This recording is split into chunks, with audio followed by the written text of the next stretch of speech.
Hey guys, Adam here with AmericanTrucks.com, and today we're taking a closer look at and installing, of course, the Rough Country 2-inch leveling kit in red, available for the 14 and newer F-150. Now you should be checking out this kit for your own F-150 if you're looking to do a couple of things. Number one, if you're looking to fit up to 35-inch tires on your truck comfortably without any rubbing and no modification, a 2-inch leveling kit is going to be the way to go. Additionally, you should also be looking at this if you're looking to get rid of the factory rake that nosedives your front end of the truck to make it lower than the rear. Third, you should be checking it out if you're looking for an increase in ground clearance. Now, 2 inches isn't the most ground clearance increase you'd get like something from a lift kit, but it is going to help nonetheless. Now, the most important factor for most people anyway will be the tire fitment. Now, like I said, this will fit up to 35s comfortably, even mud terrains, and that way you don't have to cut any of the wheel well liner, no modification on your truck, and you don't have to worry about rubbing at full lock turns. Now, that's going to be super beneficial for guys looking to add those bigger wheels and tires, and for guys looking to hit the trails. If you are hitting the trails, you'll be able to get over some of those smaller obstacles with a little bit extra ground clearance at the front end. Now, the cool thing about the Rough Country kit here is that they are super durable and they go right on top of the factory strut assembly, so no need to take your coils off. Now, this is made from an aluminum construction, super durable. The red finish on top is a red anodized finish. It's not going to be super visible on the truck, but if you do like the way that the red looks over black, you have that option here, and it's going to add to its corrosion and rust resistance. It comes with all the hardware to get the job done, and I'll talk about that in just a second. The price for this kit's going to come in right around $100, making it a very affordable mod for your truck. Now, the install, I am going to give 3 out of 3 wrenches on our difficulty meter, not because it requires any cutting or drilling or modification like that, but it does require some extra specialty tools that you may not have in the garage at home. Now, I'm going to be using something like a handheld vacuum pump, along with some extra long pry bars and some specialty sockets. Now, I'll show you guys every single step of this process. It'll take you about 3, maybe 4 hours from start to finish, depending on your personal experience with an install like this. So what do you say we get started? Tools used in this install include an impact gun, air tools, 8mm deep socket, 10, 13, 15, and 18mm deep sockets, 21mm swivel, 21mm deep socket, universal swivel joint, small thin flathead screwdriver, a chisel, hammer, pry bars recommended, vacuum pump, 15 and 18mm ratcheting wrenches are recommended, and a torque wrench. All right, first step here, we're going to start on our driver's side. I've got my impact gun and a 10mm socket. We're going to disconnect the brake line brackets holding it to the knuckle, as well as the frame back here. So there's a 10mm, a 10mm, and then we'll come back to do an 8mm bolt.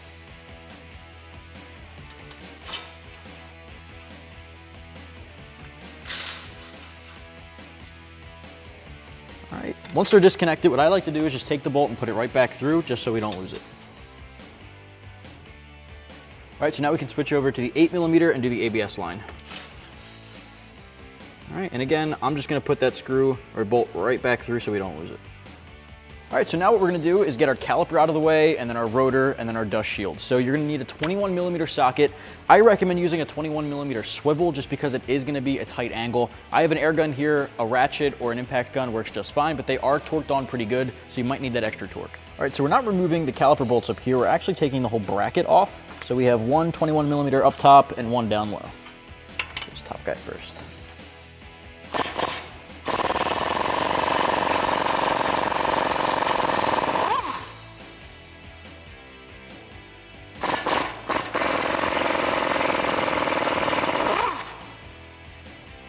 All right, now once you get this second bolt out, I have a hanger attached to the frame, so we're just gonna hang up this caliper so we don't put any stress or tension on the brake lines. So you see that I have that here. I'm gonna hook it into that bolt hole and let this guy hang. All right, so now we can just slide the rotor off and set it aside. Now we can take our dust shield off, which is just 3 8mm bolts.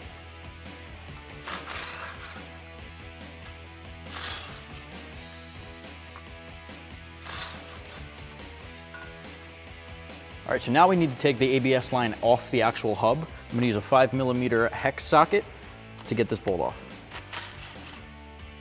All right, so now you can just wiggle this guy back and forth, pops right out, let that dangle aside, and again, I'm putting the bolt back through so we don't lose it. All right, now before we take our knuckle off, we have a couple other things we need to remove. Let's focus on our tie rod end. Grab a 21mm deep socket and take the bottom nut off. Slide this guy out, put the nut back on the stud. All right, so next I'm gonna do the sway bar end link. The top nut there is an 18 millimeter. You can use a ratchet and socket if you'd like. You can use an impact gun if you have a swivel. It's a little bit tight in here to get an impact gun, so I'm actually gonna use an 18 millimeter ratcheting wrench, and I'm just gonna work this guy off.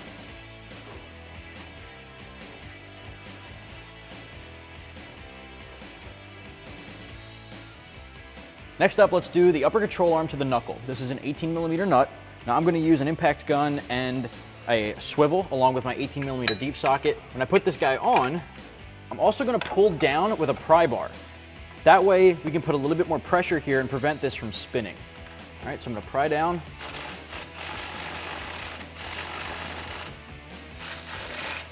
All right, so now we can work that guy off. Now typically you'll need a hammer to tap on that upper control arm there to knock it loose. So what I'm gonna do is take this nut and thread it on a couple of threads. That way when we break this loose, the knuckle doesn't drop down. This will hold it up. Now I'm gonna take my hammer and tap here. That way we can dislodge. So now what we can do is pull down, take this nut off, and gently guide the knuckle back. All right, so now at the back, we have to disconnect this hose, connect it to the hub itself. So you're just gonna pull straight up. All right, next we want to get to the axle nut. Now it's underneath of this dust cap, and that's pretty tough to get off, so I'm going to use a very small flathead screwdriver, put it on the edge there, and I'm just going to tap on it with a hammer in a couple different spots to try to get it to break loose.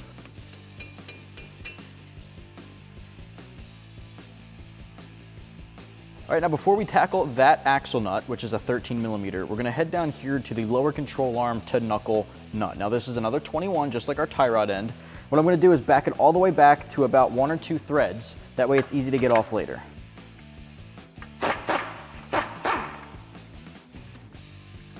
All right, so we got it all the way off. Just gonna thread this guy back on, just like that. All right, so next we have a vacuum pump, and I'm gonna take my hose, head to the back where we disconnected that hose a few steps ago, and I'm gonna hook this up to the larger port.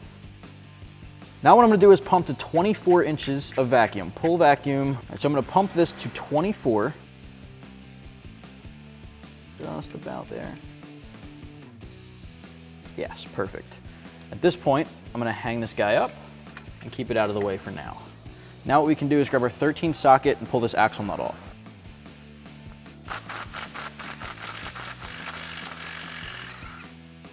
At this point, we're gonna lift up, pull the nut off the bottom of the lower control arm, and gently guide this off. And remember, we hung up that vacuum pump, so we have to pull that guy down and bring it with us. All right, so now I'm gonna grab an 18 millimeter socket and remove the 2 bottom strut bolts.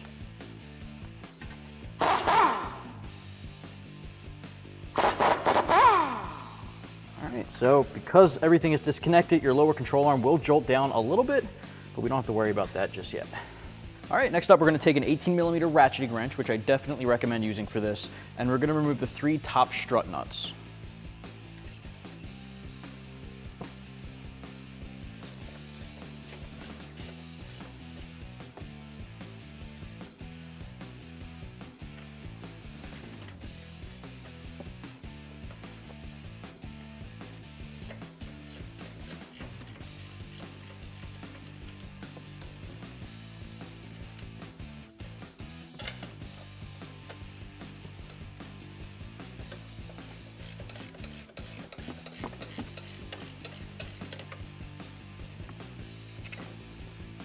All right, so now what we can do is pry up on the bottom of our strut and pull it out of position.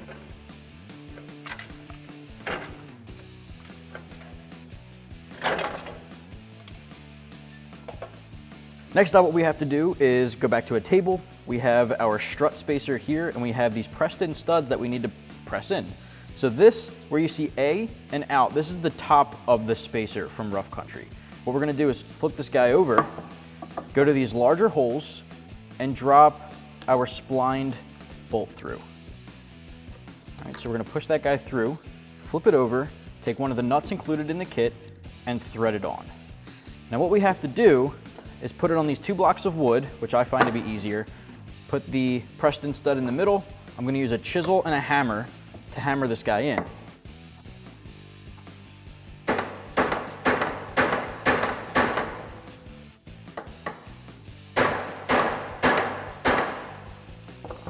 And you know it's pressed in when you take that nut back off and she doesn't want to fall out. So now we can repeat this for the other two.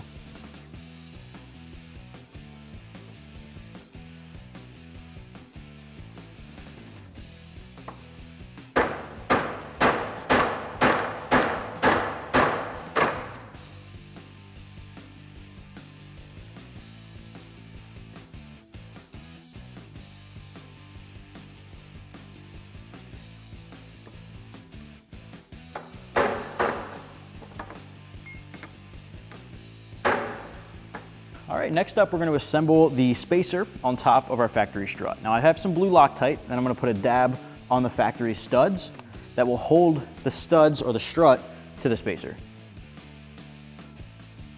I only need a little bit. You don't want to go overboard on the blue Loctite.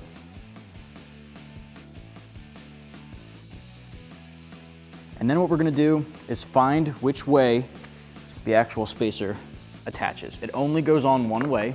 So you want to line it up. If it doesn't go on, keep rotating it, finding those holes to see which way will actually drop on. And once it does, grab 3 15mm nuts, and you're going to thread them on. Now I like to use the socket to do this. Just thread these guys on all the way down to the bottom.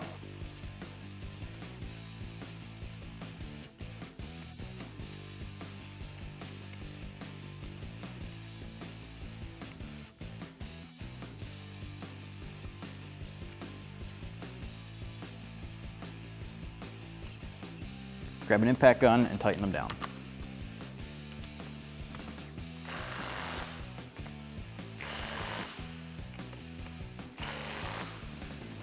Now when you put this on, this will be facing out, but the strut body is backwards. So when we put this on, we're going to attach it at the top, tighten down these screws, and then we're going to grab a pry bar to rotate the strut body so it fits into the lower control arm. So let's do that next. All right, so now you want to make sure that the spacer that says out is facing outward. And you're going to line this up to the top of the factory strut mount. Put one of these nuts in and thread it all the way down. All right, and that'll hold it in position. Now we can grab a pry bar and rotate the body. All right, so now what I'm going to do, because this can be so tight, is I'm going to grab a pry bar and just use that to rotate the strut body. Perfect. Now these studs are angled the right way and should fit right into that lower control arm. All right, so now what we're gonna have to do is push down on the lower control arm while also pushing forward on the strut body to get this to line up. So now I'm gonna take my larger pry bar, go straight to the back. I'm gonna pry down on the lower control arm while aligning the strut body.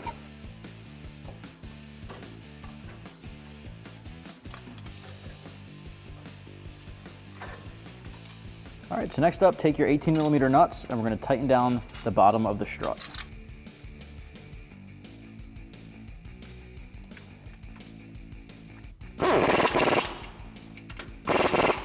While we have good access to the sway bar, let's put our end link back on there with the 18mm nut.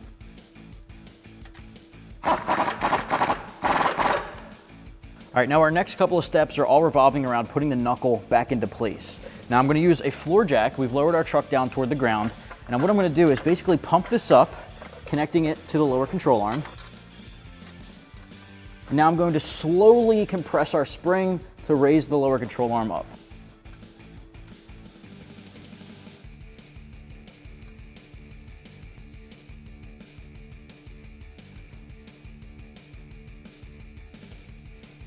So here you can see we have the vacuum pump connected again. I'm going to pull 24 inches, and you can see as I do this, the splines internally will be pulling toward us to disengage four-wheel drive.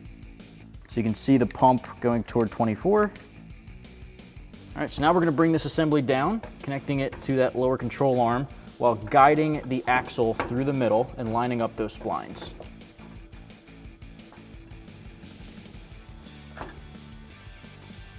All right, so now I can put the lower control arm nut back in and focus on guiding the axle shaft in. When you have the axle shaft all the way through, the splines will engage, the threading comes all the way through, and you can put your 13mm nut back in place. Grab your 13 socket and tighten it up. All right, so now we can grab our vacuum pump, relieve that pressure, and pull the hose off. Now that we released the vacuum, we have four-wheel drive engaged, and you can tell you did this properly by rotating the hub and having the axle spin with it. So you can see that rotating. If you spin this and the axle does not rotate with it, four-wheel drive is disengaged, which means either the splines did not hook up or you have vacuum still applied as well. So this is spinning freely, we're good to go. Next, what we're gonna do is tighten down our lower control arm, and then we'll move on to the upper. All right, so next we're gonna grab our 21 socket and tighten down that lower control arm. So now we can remove our floor jack slowly and put it back up in the air. So next, let's actually do our tie rod end. By doing this, it'll prevent the entire knuckle from rotating while trying to connect the upper control arm.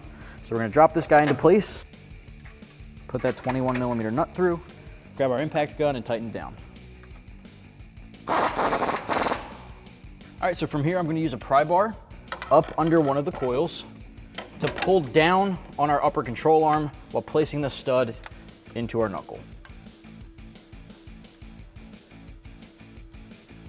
So you just need to pull it down far enough to get a couple of threads through to thread that nut on, and then you can let go. All right, so I'm gonna grab an 18 socket and a swivel along with my pry bar, and we're gonna tighten this up.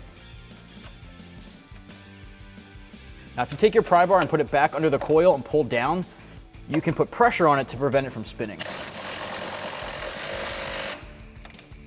All right, so next up we can do our vacuum line. So we're gonna take that factory line and put it right back to the back side of our knuckle where we were pulling vacuum with our pump earlier. All right, next we can tighten down the 3 nuts at the top of the strut with our 15 millimeter ratcheting wrench is what I'm using. You can use a ratcheting socket as well.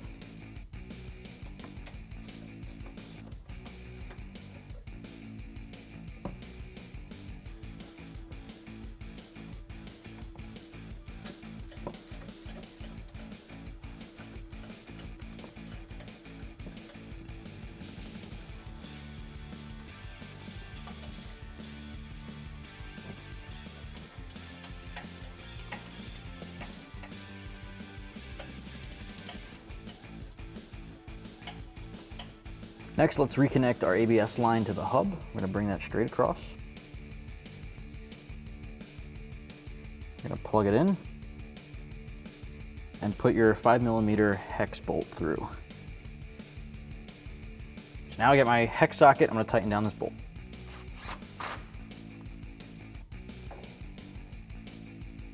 All right, next grab your dust shield. We're gonna slide this back around the hub.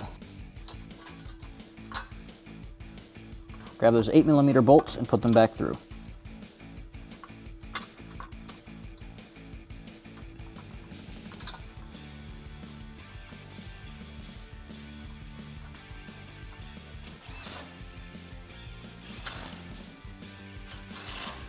All right, so now we can put our rotor back on. And what I like to do to keep it from falling like this is to just take one of our lug nuts and put it on the bottom. Now the lug nut won't go all the way down, but it'll at least keep it in place a little bit better. All right, so next up we're gonna grab our caliper, which we still have hanging on this hanger on the frame.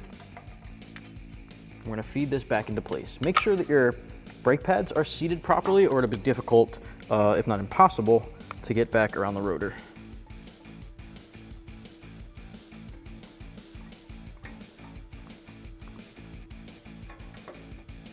All right, so now I have one of my bolts. I'm gonna try to focus on putting this through the bottom.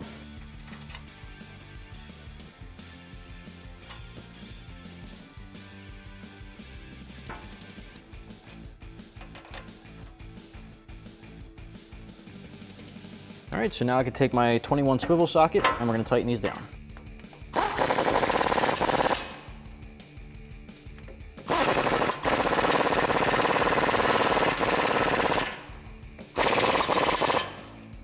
All right, so now we can put our brake line brackets back into place, and you can see this has a little retaining tab to help line it up. So I can put my 10 millimeter bolt through, then attach the ABS line, put the 8 millimeter through, and tighten them down.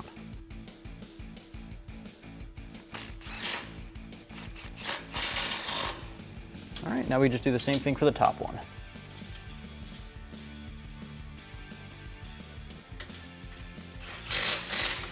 All right, last thing here, just make sure you put your dust cap back on the axle nut. Just gonna tap this guy in there with a hammer and that'll wrap things up. Make sure you repeat this exact process on the other side and you'll be good to go. So that'll wrap things up here for our Rough Country 2-inch leveling kit fitting all 14 and newer F-150s. You can pick yours up right here at AmericanTrucks.com.